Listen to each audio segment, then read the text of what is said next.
Hi, I'm Leanne Ely. I'm a nutritionist, a New York Times best-selling author, and some people even say I'm a life coach.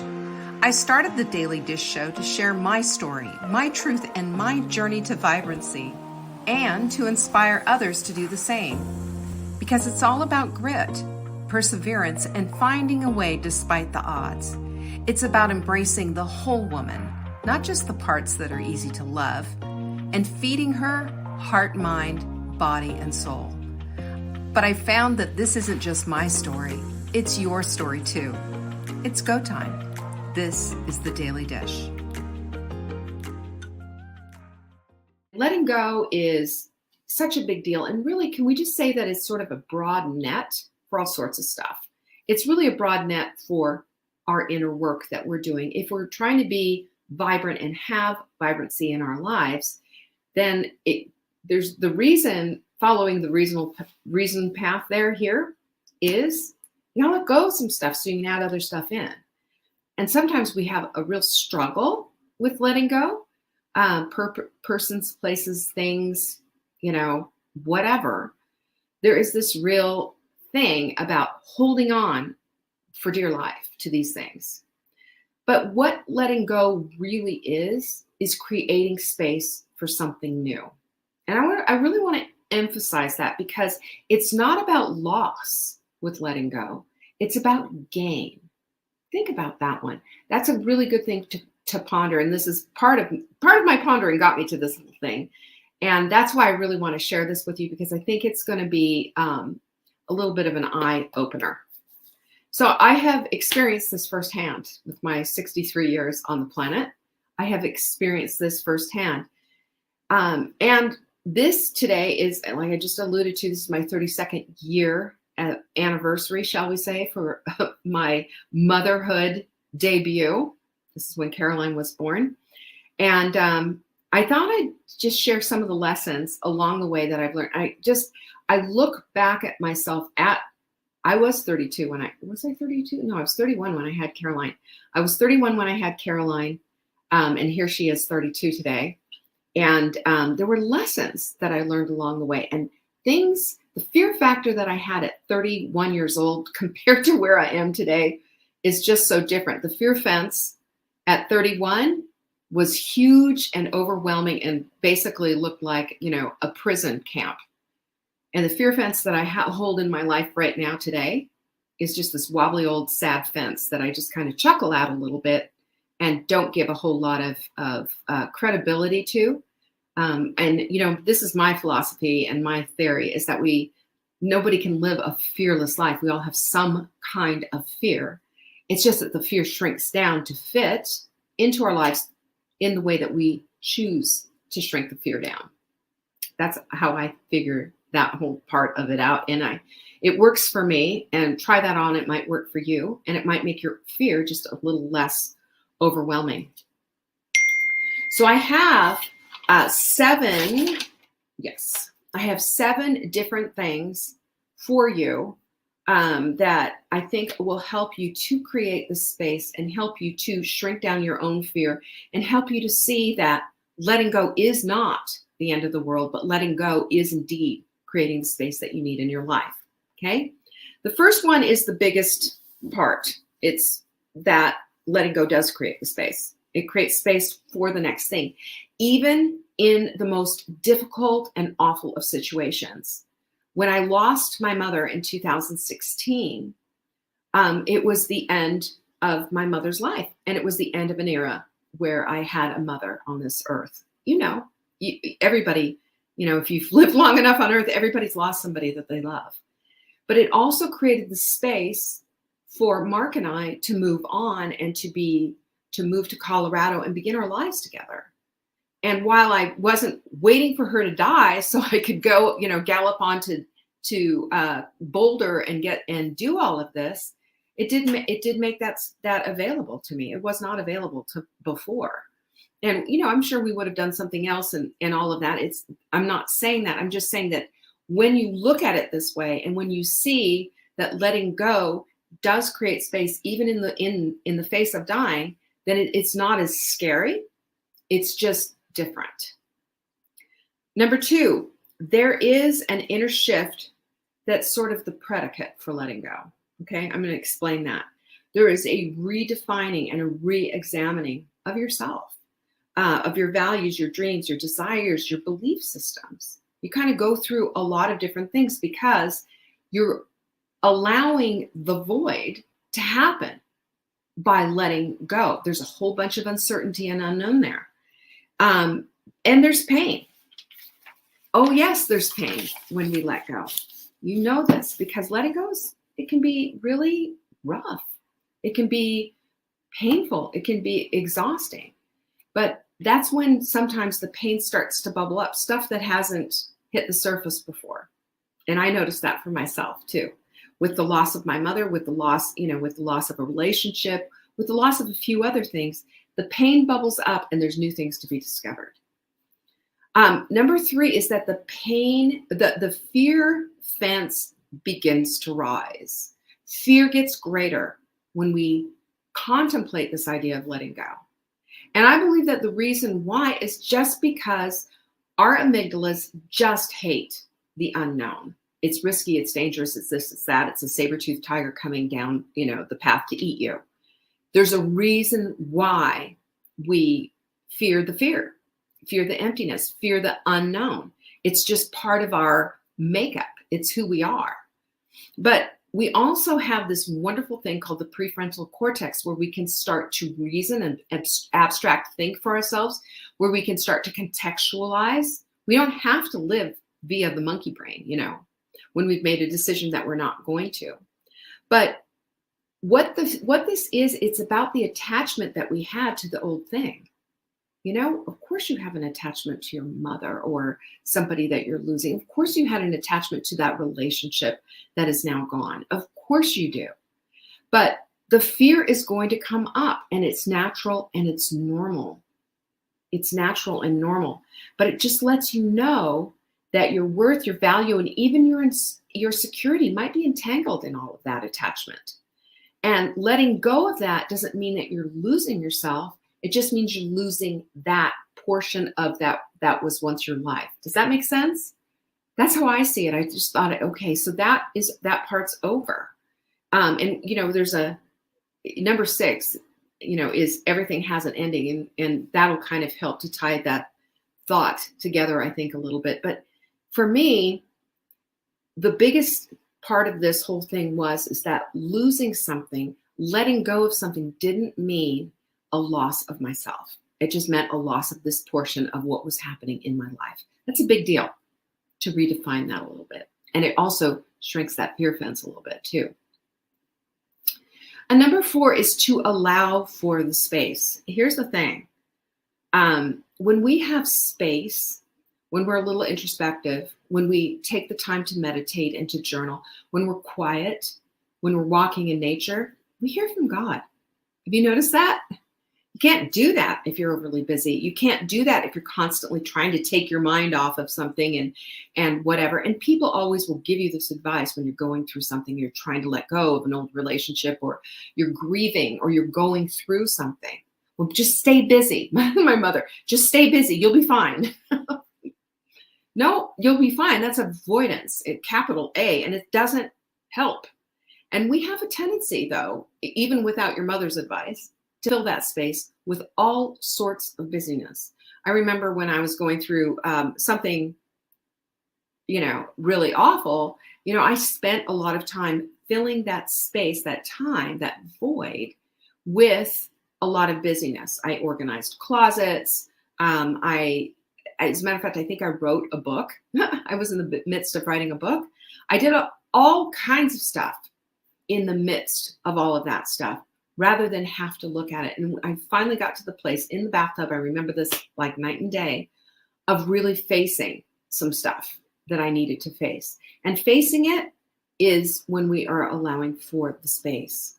And we just have to slow down and allow it.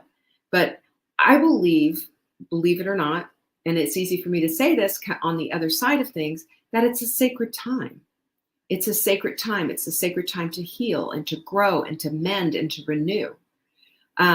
So I say don't fear the space. Instead, embrace it and allow for it. Number 5, there is a cascade of emotions. There will be. There's tons of stuff and many, many layers. It's like an onion, right? The processing of them takes time. It does. And I will say, even so, when you think you know what's going to come, there's even some surprising stuff that comes up out of it. I had some old dad stuff that I had to work through, that this was a broken relationship I was working through. And here I am dealing with my daddy issues. Sure. Surprise. Just here it is. But, the processing of all of that stuff, it takes a minute. It's not a one and done sesh, like you just get her done. It doesn't work that way. Each little time that you have with this, where you're having maybe an aha moment, is a time to say, oh, okay, so let's learn from that and allow for, we're not done. There might be more coming up. Cool. I believe that when we allow for this unfolding of emotion and all of that it embraces, and just start looking at it, and instead of saying, why, maybe just say, okay, what? I think what has saved me? Why has killed me in the past? What opens up what it is? And then the dots might connect or they may not. Why do we have to have all the dots connect all the time? Not everything is a connect the dots kind of a deal. Sometimes it's just what it is, and we just need to allow for it. That's where the peace comes from, is not having to have an answer. Demanding the why and saying, oh God, why? And what have you will just absolutely make you miserable, and over a period of time, bitter. Number 5. Oh, I already said that. There was a cascade of emotions. I just said that. Don't wallow, by the way. Yes, I think that when we're aware, we can give ourselves full permission. We can give ourselves permission to feel, but we don't need to wallow. There's a big difference, by the way. Wallowing is just, it doesn't accomplish anything. It's more painful. It's suffocating. It's overpowering. And we don't have to go there. There's always a choice. Feel it, but don't sleep in it. Number 6, everything has an ending. It really does. I was thinking about this morning when I was getting ready for the show. And I thought about, nothing ever goes on perpetually forever and ever. Everything has an ending. Every single person on this earth is going to die. We are.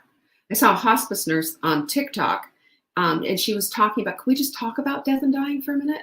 Without the scary stuff, without having to be facing it right now. It's part of what everyone has to face, but we pretend it doesn't happen. And we lock up the dying people, we hide away, and we're just like, we don't want to look, kind of a deal. But it's part of what it is that we do, And I will say too, that when I embraced that, that's when I was able to be there for my mother, because it wasn't about me. It was about her. She was transitioning, and she needed someone to be there for her. I was there for her. I was able to take up that mantle for her and let her know she was going to be okay. She needed that at that time. I sensed it. I was open to it. I left space for it.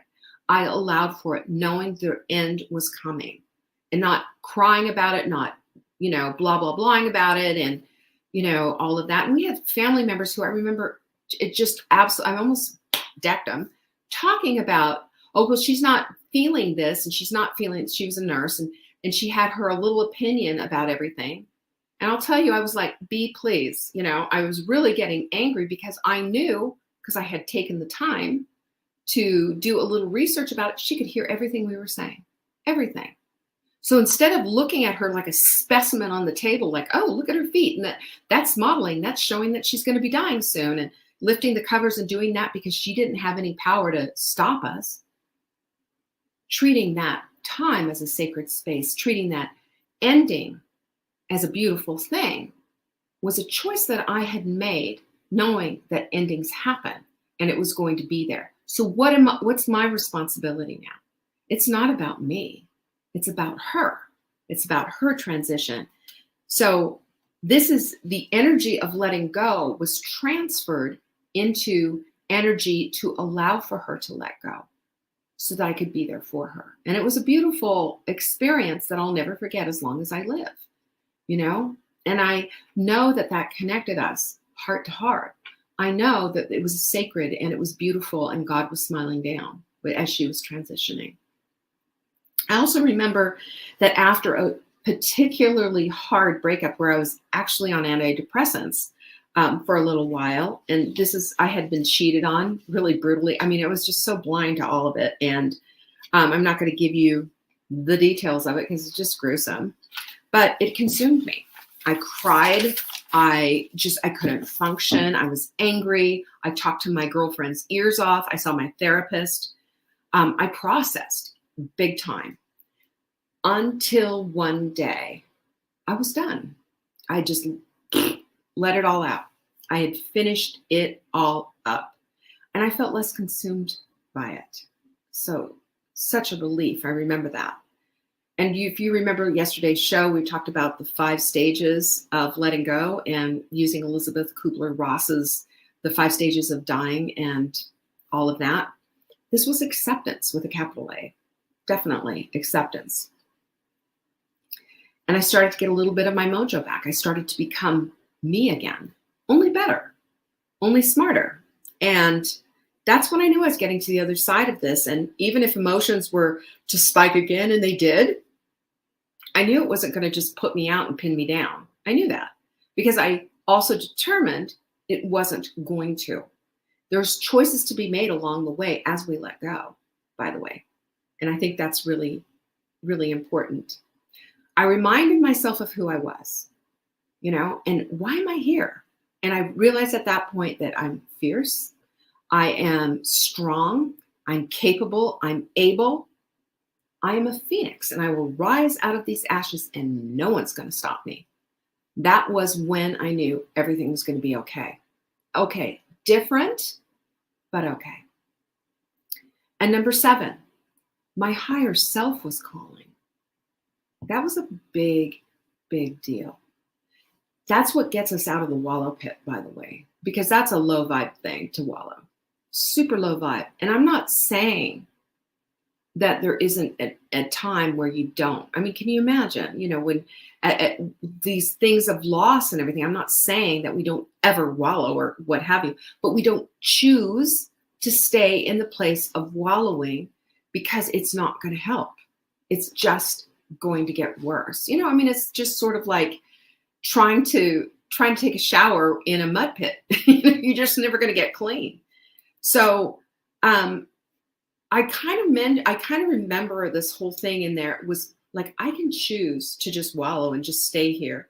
Or I can be this aforementioned phoenix and rise above all of this. I can listen to my higher self who says, you're not done because of this dude, you know, or your mother leaving isn't going to be the end of the planet. It's hard and it's awful. But I just remember there was a moment and a glimmer of, this isn't all there is. There's more to it. And my higher self was calling me to that. It wasn't my lower self. It wasn't my, let's wallow in this self. Let's go get another glass of wine self doing that. But it was a decision to not play small, but to play bigger. It was a decision to choose something different and to choose to rise out of this whole thing. And I remember thinking, you know, like with this awful breakup that I went through, I'm better than that. I don't have to do this. I'm not going to give him the satisfaction of that. This doofus, you know, there's going to come a day he's really going to regret it. He's going to come running back and he's going to say, oh, please, I made the biggest mistake. And do you know it did happen? And I was able to say, nope, sorry. Oh, really? You'll be okay. Bye-bye. See ya. Don't let the door hit you on the way out. Very simply, I learned by letting go, I wasn't being punished. I wasn't having something taken away, but I was able to be brought into a new place. It was a discovery. Letting go allowed for the discovery of the new stuff. You know, and things shift and change all the time. Your children grow up, they leave the nest. I've had friends before who just absolutely were consumed with the fact that their kids grew up. Well, what a complete waste of time. Why don't you start, celebrating your child's independence and love that, or, it goes on, or the end of a job or the end of whatever. There is opportunity on the other side of it. Look for it. It's up to you to look for it. So I love that I was brought to a new place, a new level, and it was in the midst of all that pain, all that uncertainty, that I was able to heal some old stuff, really old stuff, because I allowed for it. I said, okay, bring it. Let's do it. And I'll tell you, that brought me to a really good and amazing place. It brought me a new sense of worth, of who I was. I realized at that point I was enough. And there was nothing wrong with me. This is through the breakup thing. But that there was someone better for me out there, if that was going to be the route that I went, But fear is amplified by the unknown. We know that. It's amplified by the unknown and the uncertainty. And we try so hard to understand. And we ask why a lot. And that, I think, is natural. But I think the what is way more important. I already said this, I know, but it's worth saying again. The what do I need to learn from this? What's there for me? Because I don't believe anything comes into our path unless there is a good opportunity to learn something new. So what if we allowed instead for all of the old stuff to bubble up? What if we did? We allowed for it. To be processed. What if in all the midst of it, we declared that we were available to the next level? Now, that's a conscious decision that we make when we do this. Creating an open heart instead of shutting it all down. I could have said all men are douchebags and I'm done and that's it and no more, Or I could have said, I've had too much pain and I've had too much this and I've had too much that. Just get me some cats, And that's it. Never again. I'm not going to love again. But these are the decisions that we make in the process of letting go, whether we realize it or not. And my invitation to you is to be present in the place of the things that you're letting go and process them one by one as they come up. And if you feel overwhelmed, if you feel like it's just like hard to breathe and you're having panic attacks, go get the help that you need. Get some antidepressants if you need to. Do whatever it is that you need to do. But process it all. It's painful. It's necessary, unfortunately. But your life and my life, I'm just going to say, they're magical. Magical. Because we're here on purpose and for purpose. You ever hear me say that? So I don't know about you, but I'm available for my purpose. And I can't be available for my purpose if I decide that I'm just going to wallow, if I'm going to not let go.